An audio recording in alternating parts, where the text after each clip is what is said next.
میں نے دیکھا آسمان پر صبح کی زمردین روشنی پھیلی ہوئی تھی۔ ٹھنڈی ٹھنڈی ہوا چل رہی تھی۔ شہناز ابھی تک بے سدھ پڑی تھی۔ میں نے الطاف سے کہا، ہمیں ان جھونپڑی والوں سے ہاتھ منہ دھونے کے لیے پانی اور کچھ کھانے پینے کے لیے حاصل کرنا ہوگا۔ شہناز بھی جاگ گئی تھی۔ ہم نے اسے ساتھ لیا اور جھونپڑیوں کی طرف چل دیے۔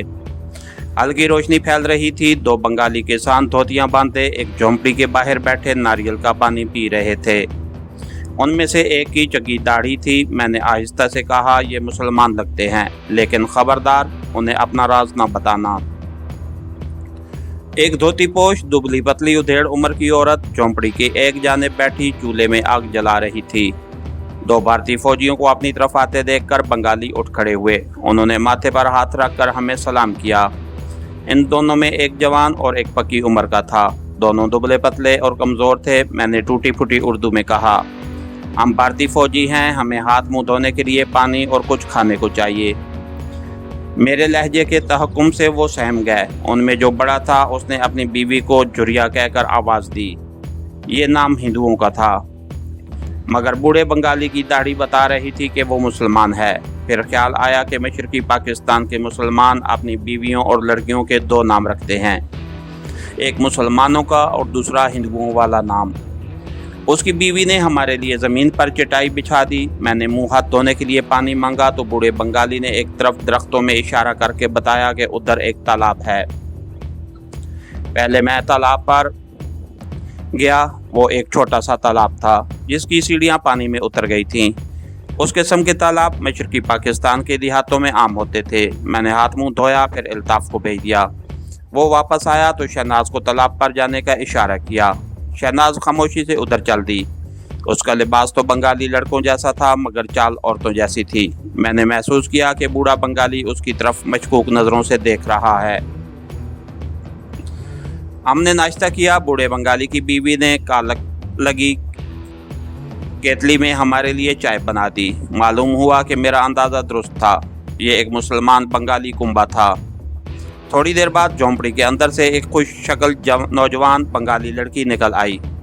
وہ ہمیں خوفزدہ نظروں سے دیکھتی ہوئی اپنی ماں کے پاس چلی گئی۔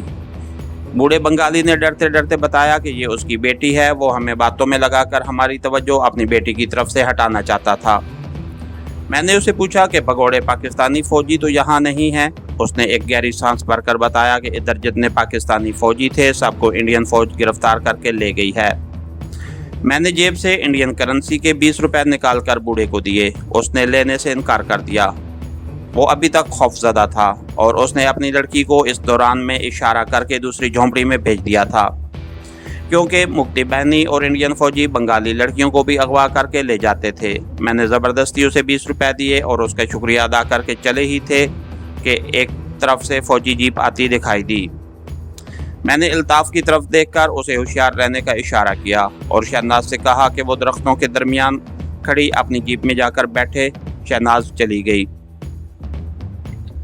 جیپ ہمارے قریب آ کر رک گئی۔ یہ کسی بنگلہ ریجمنٹ کی جیپ تھی اور اس میں 4 مکتی بانی کے غنڈے سپاہی سوار تھے۔ انہوں نے رائفلیں تھام رکھی تھیں۔ ان میں سے ایک جیپ ہی میں بیٹھا رہا، دوسرا جیپ سے اتر کر کھڑا ہو گیا۔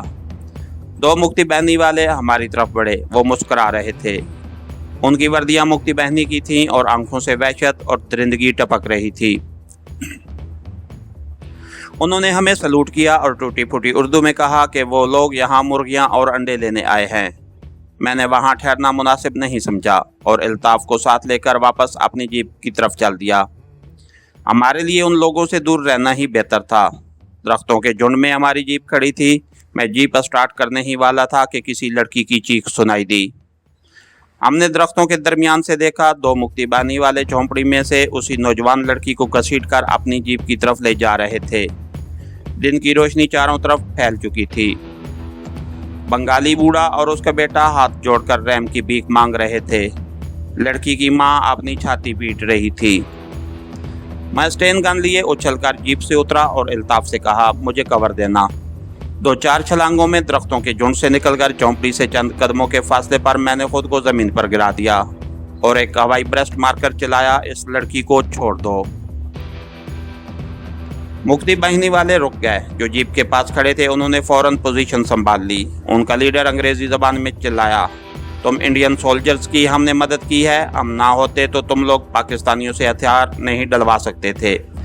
अब हमें लूट मार क्यों नहीं करने देते? तुम भी तो लूट मार कर रहे हो। मैंने भी अंग्रेजी में जवाब दिया, सूर की औलाद, इस लड़की को छोड़कर यहाँ से चले जाओ, नहीं तो मैं फायर खोल दूंगा। उन्होंने लड़की को छोड़ने से इनकार कर दिया और मेरे चैलेंज की परवाह किए बगैर उसे अपनी जीप की तरफ घसीटने लगे। जो आदमी जीप के पास पोजीशन संभाले हुए थे उन्होंने मुझ पर फायरिंग शुरू कर दी। इससे पहले कि मैं फायर करता, पीछे अल्ताफ अकबर तड़ातड़ गोलियां बरसाने लगा। वो खालिस फौजी था, उसका निशाना कभी खता नहीं जा सकता था। उसकी स्टैंड गन के पहले ब्रेस्ट ने ही उन दोनों को भून डाला जो जीप के पास पोजीशन संभाले हुए थे। दूसरे दोनों लड़की को छोड़कर जमीन पर लेट गए। अब दोनों तरफ से फायरिंग होने लगी। लड़की भागकर झोंपड़ी में छुप गई। गोलियां तड़ातड़ करती मेरे ऊपर से गुजर रही थीं। मैं कोनियों के बल रेंगता हुआ बाईं जानिब एक दरख्त की ओट में आ गया। अकब से मेरा साथी बराबर फायर कर रहा था। उसे यह फायदा हासिल था कि वो निशाने की जिद पर नहीं था। उसने दरख्त की एक शाख पर चढ़कर नीचे जमीन पर गोलियां बरसाईं तो उस जगह से मिट्टी उड़ी जहां दोनों मुक्ति बहनी वाले लेटे हुए थे। उन्हें हालात की संगीनी का एहसास हुआ तो वो रेंगते हुए अपनी जीप की तरफ बढ़ने लगे। अल्ताफ अकबर की गोलियां उनके इर्द गिर्द बरस रही थीं। जो ही एक मुक्ति बहनी वाला उठकर जीप की ओट लेने के लिए दौड़ा, गोलियां उसकी कमर में घुस गईं। वो चीख मारकर गिर गया। मैंने दूसरे पर ब्रेस्ट मारा। चंद सेकंड बाद उसकी लाश भी जमीन पर तड़प रही थी। मैं दौड़कर लाशों के पास गया। अल्ताफ भी मेरे करीब आ गया। बंगाली बूढ़ा अपने बेटे के साथ झोंपड़ी से निकल आया। वो हाथ जोड़कर हमारा शुक्रिया अदा कर रहा था, लेकिन उसके लहजे में अब भी रहम की दरख्वास्त थी। उसे अब भी खतरा था कि हम यानी भारतीय फौजी कहीं उसकी लड़की ना ले जाएं। मैंने कुछ बंगला और कुछ उर्दू में बूढ़े से कहा कि वो फिक्र न करे, हम दोनों मुसलमान इंडियन फौजी हैं। इस पर बूढ़े बंगाली की आंखों से टप टप आंसू गिरने लगे और वो मेरे पांव पकड़कर ज़ारो कतार रोने लगा। वो बार बार इस्लाम और मुसलमानों पर टूटने वाले जुल्म का तज़किरा कर रहा था। उसने अपनी बीवी और बेटी को आवाज़ दी और ज़ोर ज़ोर से कलमा शरीफ पढ़ने लगा। उसकी आंखों से आंसू बह रहे थे। हमने उससे ज़्यादा उसे कुछ न बताया कि हम इंडियन फौजी हैं मगर मुसलमान हैं। इस बेचारे को भला क्या मालूम कि जो भारतीय डिवीजन मशरकी पाकिस्तान पर हमला आवर हुए थे उनमें एक भी मुसलमान नहीं था। उस वक्त ज़रूरी बात यह थी कि लाशों और जीप को वहाँ से हटा दिया जाए।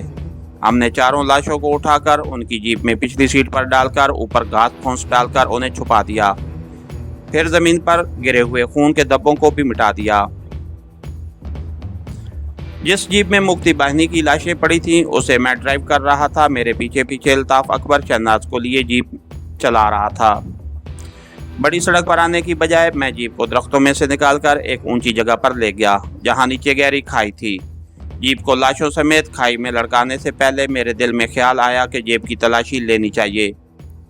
हो सकता है कोई ऐसी शय हाथ आ जाए जो फरार में हमारी मदद कर सके। अल्ताफ अकबर अपनी जीप पीछे रोककर मेरे पास आ गया। जीप के डैशबोर्ड में ताला लगा हुआ था। हमने पत्थर मारकर ताला बल्कि डैशबोर्ड ही तोड़ दिया। अंदर कुछ कागजात और मशरूब का फ्लास्क पड़ा हुआ था। उस फ्लास्क के पीछे एक काली जल्द वाली पॉकेट बुक रखी थी। यह पॉकेट बुक ऐसी थी कि उसको भी ताला लगा हुआ था। मैंने पॉकेट बुक जेब में रख ली और जीप को लाशों समेत खुड में लटका दिया। खड में गिरते ही एक धमाका हुआ और जीप शोलों की लपेट में आकर जलने लगी। हाईवे पर हमारी इंडियन फौजी जीप फराटे बरती चट्टागांग की तरफ जा रही थी। रास्ते में हमें कई भारतीय ट्रक और जीपें मिली, लेकिन किसी को हम पर शक न हुआ। दोपहर को हमने सड़क के किनारे एक रेस्तोरां से खाना लेकर खाया और आगे रवाना हो गए। अल्ताफ अकबर का ख्याल था कि चट्टागांग बंदरगाह है, वहाँ इंडियन फौजों की नकलो हरकत ज़्यादा होगी, इसलिए हमें शहर में दाखिल होने की बजाय किसी जंगल में से सरहद की तरफ बढ़ना चाहिए। मैं इस मुकफल पॉकेट बुक का भी जायजा लेना चाहता था कि उसमें आखिर ऐसी कौन सी बात है कि उसे ताला लगाया गया है। अभी शाम नहीं हुई थी कि एक बड़े शहर के मज़ाफ़ात शुरू हो गए। हम बैरूनी इलाके से गुजर रहे थे, यहाँ कई मकानों के जले हुए ढांचे खड़े थे। जाहिर है कि ये गैर बंगालियों के मकानात थे। जगह जगह बांग्लादेशी झंडे लहरा रहे थे। इंडियन फौज के जवान ट्रकों और जीपों में घूम रहे थे। हमारे करीब से एक भारी बख्तरबंद गाड़ी गुजरी जिसमें कुछ सिविलियन कैदी सर झुकाए बैठे थे। अल्ताफ ने कहा, हमें इस शहर से जितनी जल्दी हो सके निकल जाना चाहिए। मैंने जीप उस सड़क पर डाल दी जो शहर के किनारे से होती हुई हाईवे से जा मिलती थी। ये रंगपुर शहर था। बाद में पता चला कि यहाँ बेशुमार बंगालियों को कत्ल कर दिया गया था। मैं अपने कारोबारी दौरे के सिलसिले में कई बार इस शहर में आया था। मैं शहर में नहीं जाना चाहता था क्योंकि यहाँ के कारोबारी हल्के मुझे जानते थे और इंडियन फौजी वर्दी में भी मुझे पहचान सकते थे। हम हाईवे से दूर ही थे कि देखा सड़क पर भारतीय फौज का एक कॉन्वॉय रुका हुआ है। जीप को एक जैली सड़क की ढलान पर डाल दिया, जहाँ नशेब में ढलवान छतों वाली कोठियाँ और मकान थे जिन पर बांग्लादेशी परचम लहरा रहे थे। अभी सूरज गरूब नहीं हुआ था। मैं कोई ऐसी जगह तलाश कर रहा था जहां जीप खड़ी करके हाईवे पर इंडियन कॉन्वॉय के गुजर जाने का इंतजार किया जा सके। छोटी सड़क नशेब में एक टीले के पीछे से घूमकर चढ़ाई की तरफ आ गई। आधी फरलांग सड़क की चढ़ाई थी। ऊपर जमीन हमवार हो गई। यहाँ से ये सड़क कोई 2 फरलांग आगे जाकर फिर से हाईवे के साथ मिल जाती थी। यहाँ से भी भारतीय फौज के ट्रक और बख्तरबंद गाड़ियां नजर आ रही थीं। मैंने जली हुई कोठी के अकब में जीप खड़ी कर दी। मेरी हदायत पर इल्ताफ अकबर शहनाज को कोठी के कमरे में छोड़ आया ताकि वो कुछ देर आराम कर सकें। अब मैंने जीप से वही मुकफल पॉकेट बुक निकाली तो इल्ताफ बोला, आखिर उसे लॉक करने की क्या जरूरत थी? आजकल इस किस्म की पॉकेट बुकें आम मिलती हैं। बस फैशन सा बन गया है। मुमकिन है उसके अंदर सिवाय हिसाब किताब के और कुछ ना हो। ये कहकर मैंने पॉकेट बुक का ताला तोड़ डाला। उसकी दर्दगर्दानी का तो पता चला कि अक्सर सफ़ात खाली पड़े थे। बीच के कई सफ़ात गोंद लगाकर जोड़ दिए गए थे। उन्हें चाकू से काटा तो दरमियान के दोनों सफ़ात पर अंग्रेजी ज़बान में ये तहरीर दर्ज थी, ईस्टर्न कमांड चट्टागांग 15वां बख्तरबंद डिवीजन 8वीं मराठा रेजिमेंट के कर्नल गुप्ता सारथी से मिलो। तुम्हारा खुफिया कोड पाम आयल नारोमनी है। तुम दोनों एक दूसरे की शक्ल से नावाकिफ हो। ये कोड तुम्हारी शनाख्त होगी। तुम्हें east Pakistan Dhaka high command की मिलिट्री इंटेलिजेंस के खुफिया कागजात की फाइल हासिल करके कर्नल गुप्ता को पहुंचानी है। आगे तुम्हारा मिशन कर्नल गुप्ता ही तुम्हें बताएगा। किसी इंडियन फौजी अफसर को भी तुम्हारी सरगर्मियों का इल्म नहीं होना चाहिए। ये टॉप सीक्रेट मिशन है जिसके लिए तुम्हें मुक्ति बाहिनी के बेस में ढाका भेजा जा रहा है। पाकिस्तान आधा ख़त्म हो गया है। उसके दूसरे बाजू को भी हमेशा के लिए ख़त्म करने के लिए इस मिशन की तकमील बहुत ज़रूरी है। कर्नल गुप्ता को तुम्हारे बारे में बता दिया गया है। वहाँ तुम्हारा कोई नाम नहीं होगा। तुम इंडियन फौज के एक आम हवलदार होगे। कर्नल गुप्ता तुम्हें जिस नाम से पुकारेगा वही तुम्हारा नाम होगा। गुड लक पाम आयल नारोमनी। ये भारत की मिलिट्री इंटेलिजेंस की कोई टॉप सीक्रेट तबाहकुन स्कीम थी जिसकी मदद से भारत पाकिस्तान के मशरकी बाजू को काटने के बाद अब मगरबी पाकिस्तान को भी खत्म करने की तैयारी कर रहा था। 1 सेकंड के अंदर अंदर मैंने फैसला कर दिया कि इस नापाक मंसूबे को हरगिज कामयाब नहीं होने दूंगा और उसे मुकम्मल तौर पर तबाह करने की कोशिश करूंगा। ये एक हैरत अंगेज इत्तेफाक था कि इस खुफिया मंसूबे का मुझे सुराग मिल गया था। ये ताईद एज़वी थी और मैंने पाकिस्तान की बका पर अपनी जान तक कुर्बान करने का ऐद कर रखा था। ये पाकिस्तान के खिलाफ भारतीय इंटेलिजेंस की कोई घिनौनी साजिश लगती है, मगर हम क्या कर सकते हैं? हम तो खुद इस मुल्क में अपनी जानें बचाते फिर रहे हैं, इल्ताफ ने कहा। मेरे दिल में क्या था, मैंने क्या फैसला किया था, इस सिलसिले में इल्ताफ अकबर को उस वक्त मैंने कुछ न बताया। बस उसकी हाँ में हाँ मिला दी और पॉकेट बुक बंद करके जेब में रख ली। मैंने कोड वर्ड याद कर दिया, पाम आयल नारोमनी। इसके साथ ही हमारी आज के एपिसोड का इख्तिताम हुआ। कहानीगर चैनल को लाइक कीजिए, सब्सक्राइब कीजिए और बेल आइकन को प्रेस कर दीजिए ताकि हर आने वाली नई वीडियो आप तक बर वक्त पहुँच सके। शुक्रिया।